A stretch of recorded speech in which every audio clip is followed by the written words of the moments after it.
Franchise ক্রিকেটে IPL এর জয়রোদ চলছেই। বিশ্বের বাঘা বাঘা লিগকে পেছনে হটিয়ে আয়ের দিক থেকে শীর্ষে অবস্থান করছে ইন্ডিয়ান প্রিমিয়ার লিগ। আইপিএল এর ফ্র্যাঞ্চাইজিগুলোর সম্মিলিত স্পন্সরশিপ আয় এবার 1033 কোটিতে পৌঁছেছে।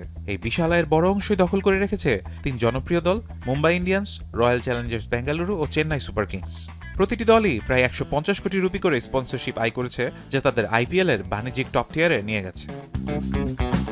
দ্বিতীয় সারিতে রয়েছে কলকাতা নাইট রাইডার্স ও গুজরাট টাইটান্স, যাদের আয়ও উল্লেখযোগ্য। আইপিএল এর বিজ্ঞাপনের ধরনও এসছে বড় পরিবর্তন।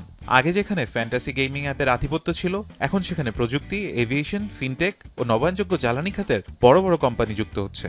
আন্তর্জাতিক ব্র্যান্ডগুলোর অংশগ্রহণও বেড়েছে, যারা ভারতের বাইরেও আইপিএলকে ব্যবহার করছে নিজেদের প্রচারণায়। বিশ্বের অন্যান্য লিগের সাথে তুলনা করলে ইংলিশ প্রিমিয়ার লিগ এখনও মোট আয়ের দিক থেকে এগিয়ে থাকলেও প্রতি ম্যাচের মিডিয়া সত্যমূল্যে আইপিএল এখন দ্বিতীয়, শুধু এনএফএল এর পরে। সবচেয়ে চমকপ্রদ বিষয় হলো, যেখানে ইউরোপ ও আমেরিকার লিগগুলো প্রায় সারা বছর চলে, সেখানে আইপিএল মাত্র 2 মাসের টুর্নামেন্ট। অথচ এই স্বল্প সময়ে বিপুল অর্থনৈতিক লেনদেনের কারণে একে বিশেষজ্ঞরা বলছেন বাণিজ্যিক স্প্রিন্ট, অর্থাৎ অল্প সময়ে সর্বোচ্চ আর্থিক সাফল্যের এক অনন্য উদাহরণ। ফারহান ইহসান, এখন।